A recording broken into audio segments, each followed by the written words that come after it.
여러분 안녕하십니까. 광주 MBC 뉴스투데이입니다. 먼저 오늘의 주요 뉴스부터 전해드립니다. 새마을 장학금 조례 폐지 여부가 여전히 불투명합니다. 광주시의회가 오늘 폐지안을 심의할 예정이지만 소관 상임위원들의 입장이 갈리고 있습니다. 일제시대의 동서남북 형태로 바뀐 지명을 바로잡고 정체성을 살리려는 노력이 곳곳에서 진행되고 있습니다. 황룡강 장록 습지를 둘러싼 갈등은 애초부터 광주시와 광산구 사이에 손발이 맞지 않았던 데서 비롯된 것으로 나타났습니다. 어등산 관광단지 조성을 위해서 민간 사업자를 재공모하는 방안이 추진됩니다. 새마을 장학금 폐지 조례안이 오늘 다시 광주시의회 상임위에서 논의됩니다. 심의를 앞두고 시의원들의 의견을 일일이 확인해 봤더니 조례가 폐지될지 불투명해 보입니다. 시의원들의 의견이 엇갈리는 데다 심의를 유보하라는 새마을회의 압박도 계속되고 있습니다. 김인정 기자입니다. 새마을 장학금 조례 폐지 심의를 담당하는 행정자치위원회 의원은 모두 5명. 이 중 찬성이 2명, 유보가 2명, 반대가 1명이라 심의 결과가 불투명합니다. 김익주, 김용집 의원은 조례 폐지가 맞다며 찬성 의견을 선명히 드러냈습니다. 타 기관 단체와의 형평성이라든지 그런 문제, 그런 점에서 다뤄지는 부분이기 때문에 저는 이번에 이 조례가 폐지되어서 정리되는 것이 옳다고 봅니다. 이정환 임미란 의원은 판단을 유보했습니다. 일단 양측의 입장을 충분히 좀 들어보고 현재 저는 어떻게 해야 한다는 확정적인 입장은 아니거든요. 장재성 의원은 폐지에 반대했습니다. 어찌됐든 지역에서 나름대로 고생들을 많이 하고 계시잖아요. 근데 사기마저 꺾을 필요는 없다. 여기저기 눈치 보기 바빠 의원들 의견도 우왕좌왕 엇갈리는 사이 새마을회는 심의를 미루라고 행자위 의원들을 압박했습니다. 장학금 폐지를 심의하기 전에 새마을회 회원들처럼 봉사활동을 한 경우 자녀가 장학금을 받을 수 있도록 비꼬울 장학금 규정부터 고쳐달라고 대안을 요구했습니다. 저는 비꼬울 장학회에 자원봉사자 내지는 봉사를 열심히 했던 사람에게 장학금을 줄 수 있다 하는 그런 대체법을 좀 만들어 달라는 겁니다. 행자위가 심의 유보 요구에 특별한 답변을 내놓지 않자 새마을회는 심의를 유보해달라는 기자회견을 오늘 광주시 의회에서 열 예정입니다. 이에 따라 행자위 의원들이 실제로 심의를 열고 가결이나 부결을 결정할지 혹은 압박에 못 이겨 심의를 실제로 유보하게 될지 주목됩니다. MBC 뉴스 김인정입니다. 담양군 남면의 지명이 오늘부터 가사문학면으로 바뀝니다. 일제가 동서남북 방위를 가지고 정한 지명이 100년 만에 바뀌는 것입니다. 일제 잔재를 청산하고 정체성도 살리자는 이 같은 움직임이 곳곳에서 일고 있습니다. 남궁욱 기자가 취재했습니다. 담양군 남면은 600여 년간 가사문학의 산실로 평가받아 왔습니다. 가사문학의 대표작인 정철의 성산별곡과 송순의 면왕정가 등 18편의 가사문학이 여기서 탄생했습니다. 이런 담양군 남면의 명칭이 105년 만에 가사문학면으로 바뀝니다. 가사문학의 산실이라는 지역 특성을 반영한 겁니다. 남면은 담양군의 11개 면 중 유일하게 일제가 동서남북 방위에 따라 정한 이름으로 남아있던 곳인 만큼 명칭 변경의 필요성이 제기되었습니다. 주민들은 남면보다 글자 수가 많은 가사문학면이라는 지명이 불편하지만 일제의 잔재를 청산하고 인구가 줄어드는 등 활력을 잃어가는 지역의 발전을 위해 명칭 변경을 선택했습니다. 이 일제시대에 담양군의 가장 남쪽에 있다고 해서 남면으로 붙여진 단순 방위식에 붙여진 이름입니다. 지역의 정체성이 좀 없고 담양 가사문학의 산실인데 지명 변경은 담양뿐만이 아닙니다. 화순군도 지역 특성에 맞게 지역명 변경을 추진하고 있습니다. 동면은 천운산의 이름을 따 천운면으로, 이서면은 적벽면으로, 남면은 모래가 많은 지역 특성을 반영해 사평면으로 변경이 논의되고 있습니다. 항일운동이나 임시정부 수립 100주년이다 보니까 그런 일제의 잔재물도 해소하고 우리 지역의 고유성, 역사성을 좀 고취시켜보려는 그런 의미가 있습니다. 3.1운동과 임시정부 수립 100주년인 올해 일제가 지역 특성을 무시한 채 마음대로 정한 지역의 이름들이 지역 고유의 역사에 맞는 이름으로 다시 태어나고 있습니다. MBC 뉴스 남궁욱입니다. 오늘은 절기 우수입니다. 우수는 봄이 시작된다는 절기 입춘과 개구리가 겨울잠에서 깨어난다는 절기 경칩 사이에 있는데요. 우수 경칩에 대동강 풀린다라는 속담처럼 이 시기에는 아무리 춥던 겨울 추위도 누그러들고 봄 기운이 물씬 풍긴다고 합니다. 절기 우수인 오늘 비 소식이 있습니다. 어제부터 비가 이어지고 있는데요. 광주와 전남 지역에 최고 30mm, 전남 남해안에는 최고 20mm의 비가 더 내리겠습니다. 이 비는 오늘 점심쯤부터 차츰 그칠 것으로 전망됩니다. 오늘 비가 내리면서 날은 흐리지만 절기답게 기온은 껑충 올라서겠습니다. 오늘 광주의 한낮 기온 9도로 아침 기온과 낮 기온 모두 어제보다 3, 4도가량 높겠습니다. 또 가장 중요한 건 이후로 영하권 추위는 없겠습니다. 광주의 아침 기온 영상권으로 올라서겠고요. 특히 모레인 목요일 광주의 한낮 기온 10도 이상으로 훌쩍 오르겠습니다. 한편 오늘은 정월 대보름이기도 하죠. 오늘 다행히 오후 들어 비가 그치면서 환한 보름달을 볼 수 있을 것으로 전망되는데요. 좀 더 정확히는 오늘 오후 5시 51분쯤 달이 뜨기 시작해서 내일 새벽 12시 51분에 가장 높은 위치에 보름달이 떠오를 것으로 전망됩니다. 날씨 정보였습니다. 5.18 역사의 현장인 전일빌딩이 리모델링을 통해서 역사 문화공간으로 재탄생합니다. 건물에 남아있던 총탄 흔적이 5.18 진상규명특별법 제정과 전두환씨 형사재판으로 이어졌는데요. 앞으로는 새로운 모습으로 5.18 역사를 증언하게 됩니다. 정영호 기자입니다. 금남로 1가 1번지의 전일빌딩은 80년 5월의 목격자입니다. 시민군이 건물 안으로 숨기도 했고 옥상에서 대치하기도 했던 역사적인 공간입니다. 이에 전남도청과 함께 5.18 당시 저항의 중심지였습니다. 이곳에서 한을 가지고 지켰던 것이기 때문에 아주 이제나 잊을 수 없는 것이기도 합니다. 이 과정에서 전일빌딩은 헬기 사격을 온몸으로 견뎌냈습니다. 진실은 37년이 지난 2017년에서야 밝혀졌고 당시 대선 후보였던 문재인 대통령의 결단을 이끌어냈습니다. 전일빌딩의 총탄 흔적을 둘러보고 발포 명령자 규명과 함께 5.18 정신을 헌법 전문에 넣겠다고 발표한 겁니다. 그래서 헌법 전문에 5.18 정신의 개성을 우리가 명시하는 그런 개헌을 할 필요가 있다고 생각합니다. 문 대통령은 취임 이후 특별조사를 지시했고 국방부도 조사 결과를 받아들여 헬기 사격을 공식 인정했습니다. 한편으론 5.18 당시 헬기 사격을 목격했다는 고 조비오 신부의 증언이 역사적 사실로 굳어진 겁니다. 이로 인해 회고록을 통해 조비오 신부를 거짓말쟁이로 비난했던 전두환 씨는 기소돼 다음 달 첫 재판 출석을 앞두고 있습니다. 이 객관적 사실과 근거, 구체적 사실이 이 전일빌딩에는 고스란히 남아 있습니다. 그래서 고 조비오 신부의 그 증언이 확정되는데도 이 전일빌딩 공간은 의미가 있을 것으로 그렇게 생각합니다. 한때 헐릴 뻔했다가 우여곡절 끝에 되살아난 전일빌딩이 이제 발포 명령자를 포함한 5.18의 실체적 진실이 하루빨리 규명돼 더 이상 왜곡과 폄훼가 없기를 기원할지도 모르겠습니다. MBC 뉴스 정용욱입니다. 임을 위한 행진곡이 뮤지컬로 재탄생합니다. 광주문화재단은 내년 5.18 40주기에 맞춰 임을 위한 행진곡을 뮤지컬로 선보인다는 계획 아래 투자자와 제작자를 공개 모집하기로 했습니다. 또 제작된 뮤지컬을 광주 브랜드 공연으로 성장시키는 방안도 검토하기로 했습니다.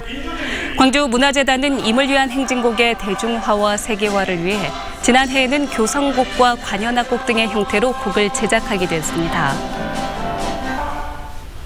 어등산 관광단지 조성 사업이 민간 사업자 재공모 방식으로 추진됩니다. 광주도시공사는 2019 성과 창출 계획 보고회에서 어등산 관광단지 조성 사업의 경우 민간 사업자 재공모를 통해서 연내 개발 사업을 추진하겠다고 밝혔습니다. 도시공사는 다음 달 민간 사업자 재공모를 실시한 뒤 6월에 우선 협상 대상자를 선정해 9월에 협약을 체결하고 12월에 유원지 개발에 착수하는 일정을 마련했습니다. 감시가 소홀한 섬 지역에서 자치단체가 기간제 근로자들을 상대로 형평성에 어긋나는 노동계약을 체결했었다는 보도 전해드렸습니다. 그런데 부당한 노동계약 외에 무기계약직 전환 이후에도 형평성이 지켜지지 않았다며 공정한 근무 환경을 보장해야 한다는 지적이 잇따르고 있습니다. 보도에 강서영 기자입니다. 지난해 정부의 공공기관 비정규직 정규직화 지침에 따라 기존의 기간제 섬소각장 미화원들이 모두 무기계약직으로 새로 채용됐습니다. 손죽도에서 4년 넘게 기간제 근로자로 일해온 A씨는 2년을 넘긴 뒤늦은 시점에야 무기계약직으로 전환됐습니다. 그런데 A씨는 A씨의 급여가 같은 시기에 입사해 같은 일을 하고 있던 C씨보다 100만 원이나 적다는 사실을 알게 됩니다. 확인해보니 A씨는 2년 전에 먼저 무기계약직으로 전환된 C씨와 달리 환경미화원이 아닌 노무원으로 계약돼 있었고 그에 따른 수당 차이로 임금 격차가 발생하고 있었던 겁니다. 이 같은 문제는 손죽도뿐만 아니라 여수시의 여러 섬에서 발생하고 있었습니다. 취재 결과 손죽도와 거문도, 금오도, 연도의 총 6명의 미화원들이 환경미화원이 아닌 노무원으로 계약한 것으로 드러났습니다. A씨는 무기계약직 전환 당시 시에서 특별한 설명이 없었기 때문에 당연히 C씨와 처우가 같을 것으로 예상했다며 황당하다는 입장입니다. 급여 체계가 이게 따로따로인지 몰랐죠. 설명을 안 해주셨어요? 그런 게 전혀.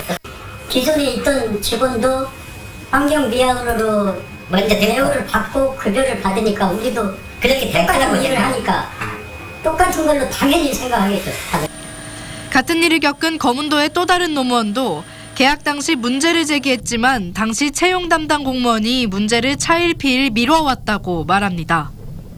아니 왜 우리는 환경미화원으로 지금까지 일을 했는데 노무원이라고 하니까는 정식으로 발령될 때 원하는 것들 직종으로 바꿔준다고 했는데 거기 안 된 거죠. 부당한 노동계약을 겪은 섬의 환경미화원들은 섬의 미래를 위해서라도 공정한 근무 환경을 만들어달라고 호소했습니다. 우리 세대에서 끝나면 여기 들어올 사람이 없어요. 그러면 젊은 사람들도 조금이라도 큰 거 안고 들어가야 돼요. 후배들을 위해서라도 이건 꼭 관찰하고 꼭 만들어놔요. 그나마 섬이지만은 더 근무할 수 있는 그런 여건은 좀 만들어줘야 되잖아요. 여수시는 당시 예산 문제로 이 같은 문제가 발생한 것 같다며 노무원으로 계약된 환경미화원들의 계약을 곧 정상화하겠다고 밝혔습니다. MBC 뉴스 강서영입니다. 폐업한 요양병원에서 공포체험을 하던 1인 미디어 진행자가 숨져있는 60대 남성을 발견해 경찰에 신고했습니다. 지난 16일 새벽 1시 30분쯤 광주시 서구의 한 폐업한 요양병원에서 68살 A모 씨가 숨져 있는 것을 1인 미디어 진행자 39살 B모 씨가 발견해 경찰에 신고했습니다. 경찰은 A 씨가 주거지 불명으로 주민등록이 말소된 점과 외상이 없는 점 등으로 미뤄 폐업한 곳에서 노숙하던 남성이 숨진 것으로 보고 있습니다. 환자를 폭행한 혐의로 기소된 광주시립요양병원 전 병원장이 1심에서 무죄를 선고받은 것과 관련해 피해자 측이 검찰에 항소를 요구했습니다. 네, 감사합니다. 피해자 가족 측은 기자회견을 열고 법원이 폭행 혐의는 무죄로 판단하면서 CCTV 영상을 삭제한 병원 직원은 법정 구속한 희한한 판결을 내렸다며 검찰이 항소해야 한다고 주장했습니다. 광주지법 형사 3단독은 최근 80대 치매 환자를 폭행한 혐의로 기소된 광주시립요양병원 전 원장 박모 씨에 대해서 환자의 상처가 폭행의 결과라 단정할 수 없다며 무죄를 선고했습니다. 황룡강 장록 습지를 둘러싼 갈등에 대해 몇 차례 보도해드린 바 있는데요. 개발과 보존의 가치가 충돌하는 이 문제가 어디서부터 잘못됐는가 따져봤더니 광주시와 광산구의 엇박자 행정이 있었습니다. 서로 통보하고 협의만 했어도 생기지 않았을 갈등이었습니다. 우종훈 기자가 취재했습니다. 국비 예산이 들어가는 체육시설 건립을 주장하는 주민과 국가 습지보호구역으로 지정을 주장하는 환경단체가 갈등하고 있는 황룡강 장록습지. 갈등이 빚어지기 1년 전쯤인 지난 2017년 10월 갈등의 씨앗이라고 볼 수 있는 행정행위를 광주시와 광산구가 각각 진행하기 시작합니다. 광주시는 환경부에 습지보호구역 지정을 신청했고 광산구는 체육시설을 짓겠다며 행안부에 국비 예산을 신청한 것입니다. 하나의 공간을 두고 개발과 보존의 가치가 충돌하는 행정행위를 동시에 시작한 셈인데 두 행정기관은 서로가 장록습지를 상대로 무엇을 하는지 알지 못하고 있었습니다. 이게 저희들 지정하려고 하는 게 아니었거든요. 그렇게 당시에는. 그렇기 때문에 사실 여러 가지 어떤 그런 사업에 대한 부분들을 사전에 파악하고 조사하고 그럴 단계가 아니었습니다. 광산구가 광주시의 습지보호구역 추진을 끝까지 몰랐던 것은 아닙니다. 익산국토관리청으로부터 습지보호구역 추진 때문에 해당 지역의 체육시설 건립이 힘들다는 연락을 받은 겁니다. 하지만 사업을 강행했고 그러는 사이 국비 예산 10억 원 배정이 확정됐습니다. 조사 중에 있는 것으로만 파악됐지 습지센터로 갈 것이라고 이렇게 지금처럼 상황이 이렇게 변할 줄은 몰랐던 것 같습니다.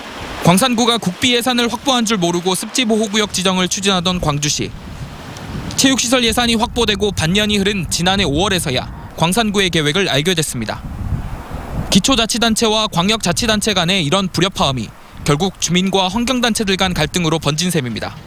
서로 자치구하고 시가 논의를 같이 시작했다면 가장 큰 난제, 지금 시민운동장 조성 문제 때문에 이렇게 난관에 봉착하지는 않았을 거라고 보고 있습니다. 광주시와 광산구는 몇 차례 토론회와 주민 설명회로 갈등을 봉합하려 애쓰고 있지만 해법은 쉽게 나오지 않고 있습니다. 행정기관 간의 손발이 맞지 않았던 탓에 치러야 할 사회적 비용이 갈수록 커지고 있습니다. MBC 뉴스 우종훈입니다.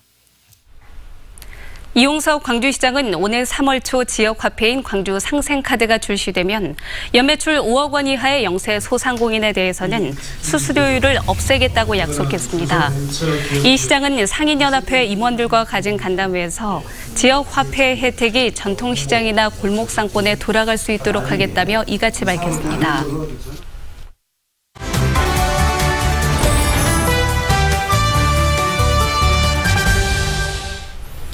취업과 결혼, 대학 입학 시기인 요즘 집 구하는 분들 많으실 텐데 한국토지주택공사에서 시중 시세보다 저렴하게 내놓는 임대주택들을 눈여겨보실만 합니다. 네, 임대주택 정보부터 4월 집값 전망까지 정진석 경제평론가와 살펴보도록 하겠습니다. 안녕하십니까? 네, 안녕하세요. 네, 자 우선은 신혼부부들 위한 임대주택, 네. 오늘까지 인터넷 신청 접수를 한다고요? 자세한 네. 사항 알려주시죠. 오늘까지 LH 홈페이지에서 접수받고 있으니까 이제 얼른 홈페이지 한번 들어가 보셔야 될 것 같고요. 네. 입주는 대략 4월경에 하는 임대주택입니다. 이번에 전국적으로 다 하는데 광주에 할당된 양이 지금 51가구 정도 됩니다. 네. 51가구인데 입주 자격은 임신 중이시거나 예비 신혼부부시거나 미성년 자녀가 있는 이제 신혼부부까지 해당이 되는데요. 입주 자격은 LH 홈페이지나 마이 홈페이지 들어가셔서 확인하시면 될 것 같고요. 근데 이제 광주가 8,000쌍에서 7,500쌍 정도가 1년에 신혼부부가 새로 탄생이 됩니다. 네. 요 51가구 정도면은 네. 시청자분들이 많은지 적은지 판단하셔도 될 것 같습니다. 네. 저희가 보기엔 너무 적은 것 같습니다. 많이 적습니다. 네. 그리고 청년들을 위한 임대주택 내일부터 신청 접수를 받는다고 하던데 여기에 관심 있는 분들 많으실 것 같습니다. 예, 뭐 문재인 정부 공약사항에도 해서 이제 같이 함께 지금 하고 있는 건데요. 39세까지 대상입니다. 19세부터 39세까지 대상을 하고 있고요. 리모델링 후 임대해주고 그다음에 매입해서 리모델링 해준 다음에 임대를 해주는 건데요. 네. 전국적으로 521세대, 지방이 대략 한 좀 작아요. 수도권하고 서울 쪽에 많이 치우쳐져 있어가지고 51세대인데 매입형이 51세대, 리모델링이 211세대, 광주가 대략 한 60세대에서 50세대 정도 공급이 되니까 네. 이 숫자도 결코 많지는 않다고 봐야 되겠죠. 네. 이런 게 좀 아쉬운 게요. 이런 사업들이 바로바로 시장에 효과가 나타나는 사업인데 좀 아파트만 지을 생각하지 마시고 이런 네. 것들을 갖다 좀 적극적으로 활성화하면은 우리 청년들이나 저소득 우리 가정들이나 이런 분들에게 굉장히 큰 도움이 될 것 같다는 생각을 좀 해봅니다. 사회생활을 처음 시작한다든가 그런 분들에게는 이런 게 상당히 도움이 될 텐데 말이죠. 예, 그렇습니다. 근데 이제 이 LH에서 제공하는 그 임대주택을 신청할 때 좀 주의해야 될 사항이 있다면서요? 사실 굉장히 많습니다. 들어가서 이제 마이 홈페이지나 들어가시면 자격 요건들이 다 나오는데요. 네.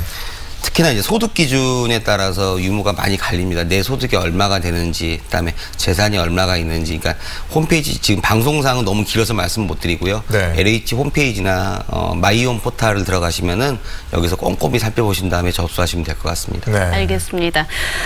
표준지 공시지가가 크게 오르면서 이 오늘 4월 말에 발표될 아파트 공시가에도 관심이 많이 쏠리고 있습니다. 여기에 대해서 어떻게 생각하십니까?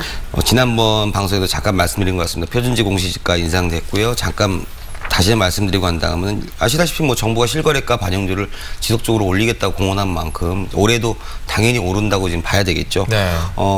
예를 들어서 재작년에 5억 원 하는 아파트가 2018년도 작년에 6억 원으로 됐다. 네. 그러면은 대략 한 68% 수준 3억 한 8천 정도 공시지가율이 나왔는데 올해 이제 나오게 된다고 하면 그 아파트 가격이 변하지 않았다로 가정을 했을 때는 대략 한 4억 2, 3천만 원 정도로 공시가격이 훅 오르게 되는 거죠. 네. 그러니까는 이러한 것들이 지금 현재 당연히 이제 점점적으로 올라가는데 토지만큼 올리면은 아무래도 문제가 좀 있으니까 그 정도 선에서 올릴 것 같고 4월 달에 광주 지역 상반기 아파트 가격은 신규 분양 시장은 강세, 기존 아파트는 보합세 정도로 유지가 될 것 같습니다. 네, 정부도 그렇게 말을 하고 있습니다. 그 공시지가에 시세 상승분 반영돼 있으니까 토지만큼은 안 오를 거다 이렇게 말을 하는데 이거를 이제 믿어야 될까요? 이게 아파트 가지고 계신 분들은 어느 정도나 돼야 될까요? 의심을 좀 할 수 있을 것 같은데. 예, 굉장히 의심을 많이 하실 것 같은데 이제 일단은 올린다고 하는데요. 지금 70%라는 숫자는 우리가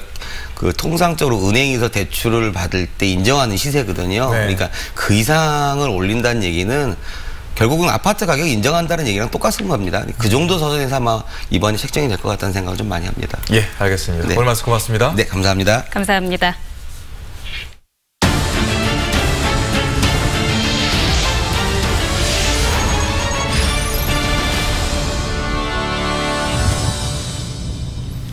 박상철 호남대학교 총장이 16대 총장으로 취임했습니다. 박 총장은 취임식에서 새로운 도약과 발전을 위한 비전으로 꿈을 이루는 행복한 대학을 제시하고 지역 사회와 함께하는 열린 대학을 실현하겠다고 말했습니다. 신임 박 총장은 호남대 기획처장과 부총장 등을 역임했습니다. 광주과학기술원 제8대 총장 후보로 김기선 전기전자컴퓨터공학부 교수와 노도영 물리광과학과 교수가 추천됐습니다. 총장 후보 추천위원회는 두 교수를 이사회에 무순위로 추천했는데 이사회는 최종 후보를 선정해 과학기술정보통신부의 승인을 요청할 계획입니다. 한편 지스트 노조는 보도자료를 내고 직원들에게 바람직한 총장상을 물은 결과 도덕성과 전문성을 겸비하고 기관의 탁월한 비전을 그릴 수 있으면서 기관의 발전을 위해 대외 네트워킹에 매진할 총장을 받았다고 밝혔습니다. 광주 세계 수영대회 마스코트인 수리와 다리 인형을 온라인에서 직접 구매할 수 있게 됩니다. 수영대회 조직위는 내일부터 대회 공식 온라인 매장에서 마스코트 인형과 배지, 열쇠고리 등 10여 종의 기념품들을 판매합니다. 상품 구매는 대회 홈페이지에 들어가서 할 수 있으며 앞으로 한 달 동안 마스코트 인형이 20% 할인 판매됩니다. 광주 문화방송이 희망 2019 나눔 캠페인을 통해 모아진 이웃돕기 성금을 광주 전남 사회복지 공동모금회에 전달했습니다. 광주 MBC는 지난해 11월 20일부터 올해 1월 말까지 73일 동안 펼쳐진 희망 2019 나눔 캠페인을 통해 모두 3억 8,257만 30원의 성금을 접수했습니다. 시도민의 온정이 담긴 성금은 청소년과 노인, 장애인, 다문화 가정 등 어려운 이웃을 위해 쓰일 예정입니다. 국립아시아문화전당이 제작을 지원한 ACC 시네마 펀드의 공식 시사회가 오는 26일부터 사흘 동안 ACC 시네마테크에서 열립니다. 이번 시사회에는 태국 타이키 삭피식 감독의 그림자와 행위를 비롯해서 5편의 영상 작품이 상영되고 감독과의 대화도 진행될 예정입니다. 문화전당은 지난해 아시아 각국의 영상 제작자를 대상으로 공모를 진행해 실험적인 영상 작품 제작을 지원했습니다.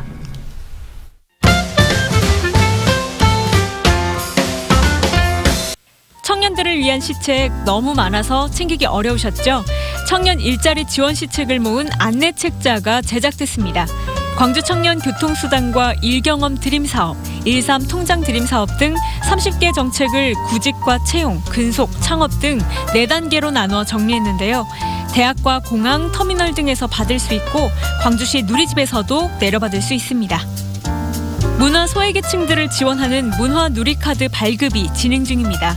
올해는 특히 지원액이 8만 원으로 인상되고 케이블 TV 수신료, 스포츠 월 회원권도 결제할 수 있게 되는데요. 6세 이상의 기초생활수급자나 차상위 계층이면 신청 가능하고요. 주민센터나 문화누리 홈페이지에서 발급과 충전이 가능합니다. 수학으로 작곡한 음악과 수학으로 그린 그림은 어떤 모습일까요? 수학의 새로운 매력을 전하는 강연이 국립광주과학관에서 이번 주 토요일에 열립니다. 국제수학교육대회 조직위원장을 역임한 한국교원대 신현용 교수가 수학과 예술이 결합된 작품들을 소개할 예정입니다.